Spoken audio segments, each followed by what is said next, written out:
I'd be willing to bet that as long as there's been people around, they've had stuff they didn't want other people to get a hold of. Well, in today's video, we're going to take a look at a 21st century take on a very ancient safe storage solution, the Dirtyman Safe. That's what's coming up next here on Survival on Purpose.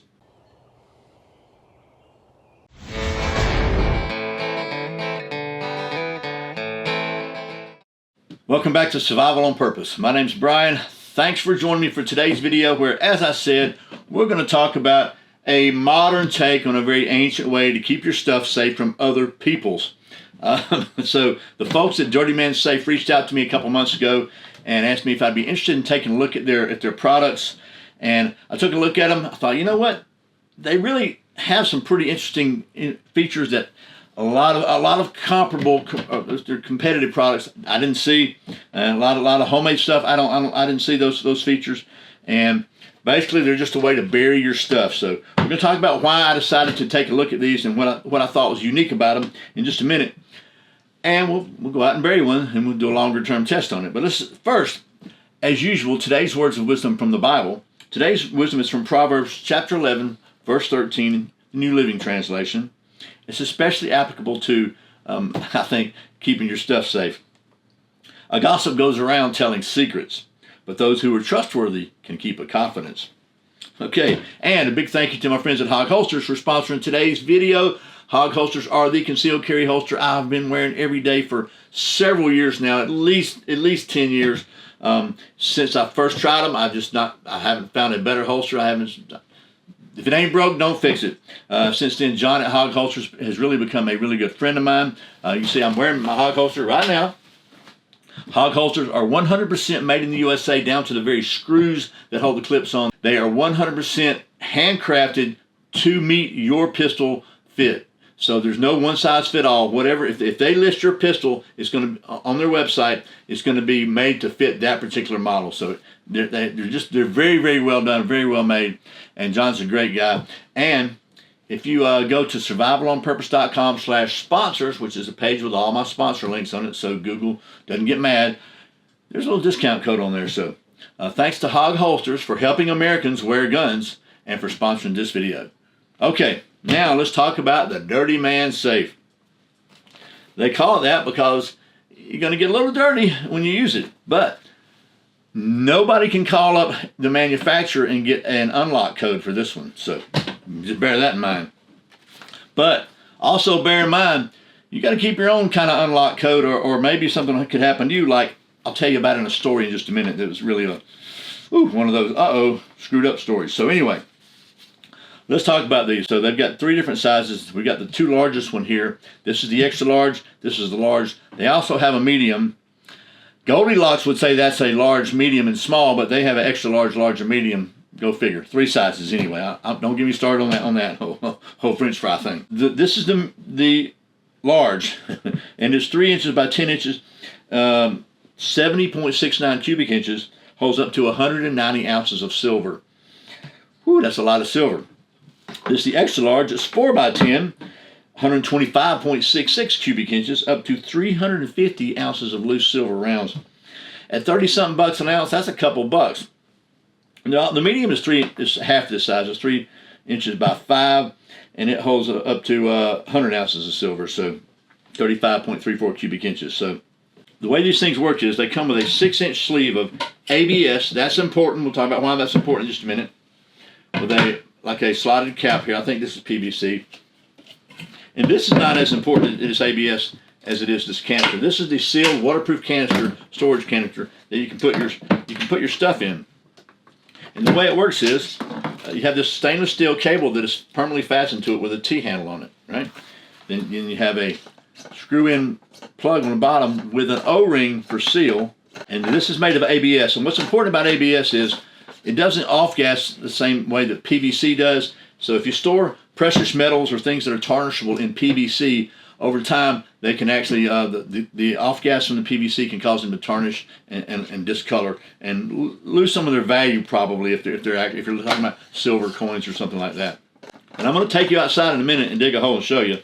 But one of the things I liked about this is it's made to use just a regular post hole digger. So you dig a hole to fit this sleeve in.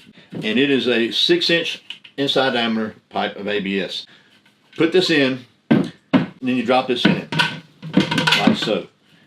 They recommend that you bury the top of this at least 12 inches below the surface of the ground, so that even this little very, very low detectable stainless steel cable, it's really difficult for metal detectors to pick this up.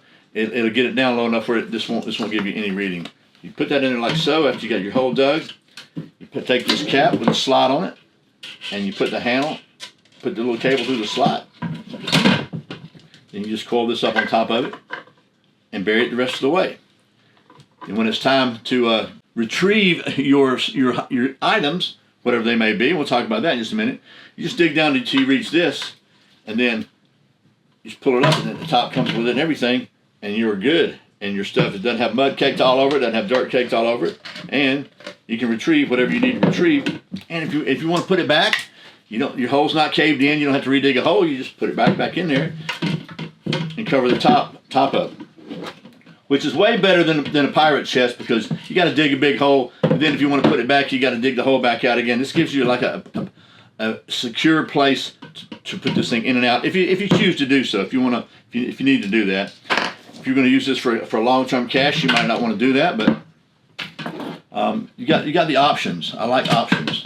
Now, let's talk about the extra large, because I like the extra large because it's the 4-inch pipe. You could put a bunch of money in here. You could put silver in here, gold in here if you got a lot of gold. You could also put ammunition in here.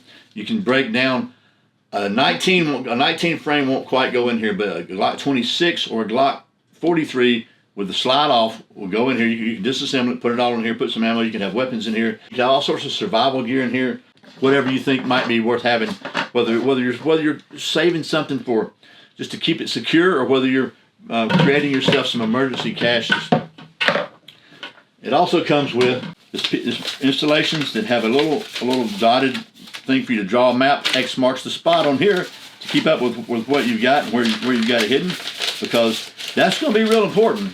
I heard a story recently from somebody they personally know that doesn't trust banks, and they were burying their stuff all over the place, and they had a significant amount of money, like well over $10,000 apparently, buried in a jar or whatever, coffee. I don't know what they were buried in. I don't know, but anyway, they didn't go back and check on it enough times. It wasn't on their property. They went back and checked on it, and they had built a building on top of it, so pretty bad. So it comes also with 12 steel ball bearings, so you can salt around it. So what you do with these is you just bury them out periodically all around where your cache is, your safe is. So if somebody does have a metal detector, they'll be getting all sorts of false readings, and they'll give up.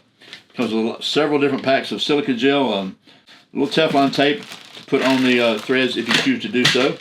It's got O-ring, but Teflon tape never hurts. They also have available, if you're into the whole cryptocurrency thing, they have a scribe pen you can scratch onto this metal pad here. Crypto seed storage plate and scribe pen is what they're calling it. Or you can also get, these are available. So and it comes with some little plastic bags as well, so you can kind of put your stuff in some plastic bags this size. So we're gonna put this aside for a minute, and we're gonna open up a gigantic can of worms. You ready? So these things are not cheap. This one is 169 bucks. 169 bucks. This one is 269 bucks. Yep, that's right. 269 bucks. So before you just completely blow your top, let's talk about that just for a minute, because I know the first thing a lot of people are going to say is, man, I could make that myself for 40 bucks. Maybe you could, maybe not. Let's talk about that. So I'm a plumber. I've been plumbing for a long time. First of all, you're not going to buy this in 18-inch sticks. You're going to have to buy a 10-foot stick of this. So that's going to cost you some money. I don't know how much. Second of all, you have to buy a 10-foot stick of this. That's going to cost you some money too. You have to buy these fittings. This is ABS, has an O-ring. Most of these clean out caps do not have O-rings. This is just a clean out plug, certainly glued on there, no doubt about that.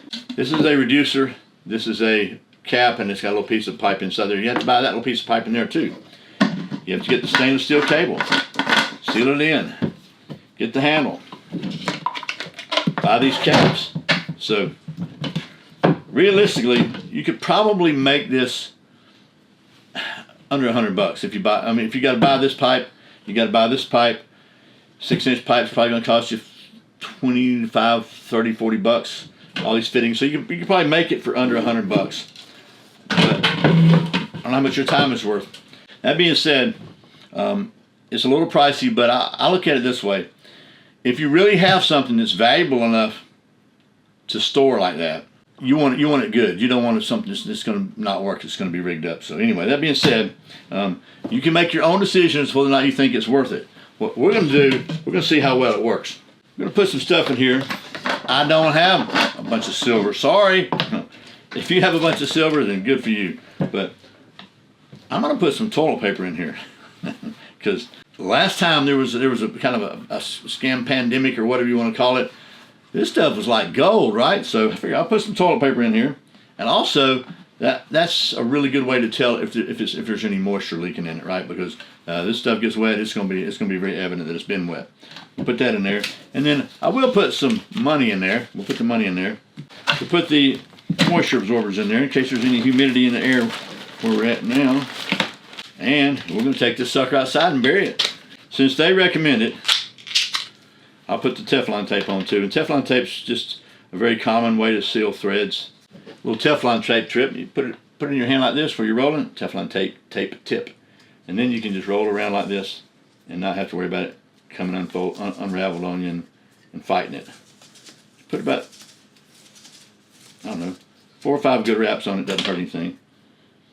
And that way you also, that lets you make sure that it's wound the right way so that when you screw it in, it doesn't come unwound. It's actually getting tighter. If you didn't catch that, just rewind it, go slow. You will. You'll get it.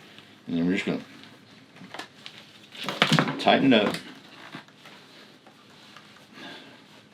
Tight as we can. Hand tight. I'm not even going to put any pliers on it. I may have to have pliers to get it off now. But okay. There she is. Let's take her outside and dig us a hole. You want to?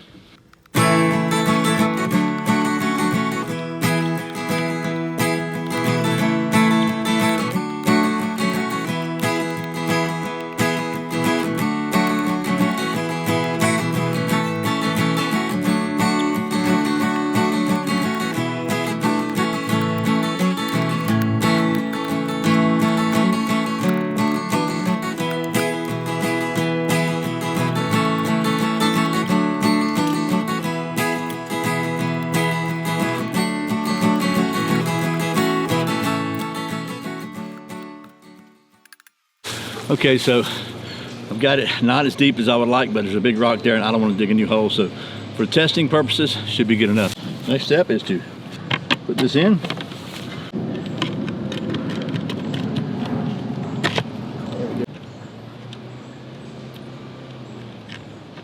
Like that. Now, cover it back up. For testing purposes, that's good enough. If I was going to do this for real, I would do a lot better job of covering this up. It is now April the 29th, 2015, almost 6 p.m. So I'm gonna let this thing sit at least after a good rain, and then we'll dig her up and see how everything is inside. Okay, so it's been almost 2 weeks since we buried the Dirtyman Safe here. And in that time, we've had a pretty good bit of rain. I'd say out of 12 days or so, we've probably had 4 days where it rained pretty good. A couple times really rained hard, like raining sideways. So I think that's a pretty good test. We're gonna go ahead and dig this thing up. So what we should have to do here is just get the top open. We have to dig the whole thing up, which is another cool thing about the Dirtyman Safe. You don't have to dig it all up. Just get the top, clear it off. And then, there it is. So let's see what we got here. Now we just grab the handle. Gonna get your hands muddy and Pull it up. There it is. Okay. So there he is. Let's open him up and see how dry it is. Okay. The test, in my opinion, is going to be the toilet paper because it's definitely been raining pretty hard. Let's see what we got here. So, well, dollar bill's still very dry and crinkly, as you can tell. Little moisture absorbers in there. Get the toilet paper, and look at that. Let me give you a little close up. That is bone dry, bone dry. No evidence of any kind of previous water or any water. So there we go. The Swiss Army uses Chuck Norris knives. Alrighty, well that is the results of the extremely scientific testing process here on the Dirtyman Safe, and we're going to call that the TPT, the toilet paper test. As you saw, the toilet paper's dry, the dollar bill's dry. The thing did exactly what they say it'll do. It kept the stuff in here dry and safe. Obviously, the elephant in the room is the price. These things are certainly not cheap, but in my opinion, if you've got something valuable enough to hide it as securely as burying it in the ground, which may be, honestly, that potentially is one of the most secure ways, certainly, that you can hide anything or store anything. Nobody's going to get the code to that from the manufacturer. Nobody's going to pick it. Nobody's going to cut into it. If they don't know where it is, they're going to have a really hard time finding it and getting it.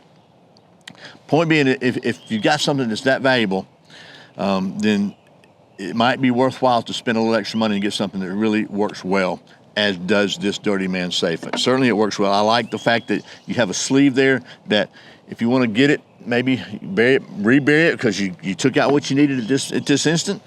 It's really easy to do so. You don't have to dig a great big hole. You only have to dig a post hole, digger hole, and then you're done. Is it worth the money? That's going to be something you have to decide for yourself. Everybody has their own value systems, but does it do what they say it'll do? So far as I can tell, I'm going to say yes. Is it easy to use? Yes. Is it very convenient and a pretty slick design? Yes. So that's the Dirtyman Safe. Thanks again to the folks at Dirtyman Safe for sending me these so I could test them and show them to you. And as always, thank you for watching Survival on Purpose. Remember, survival's not an accident, so be prepared. I'll see you next time.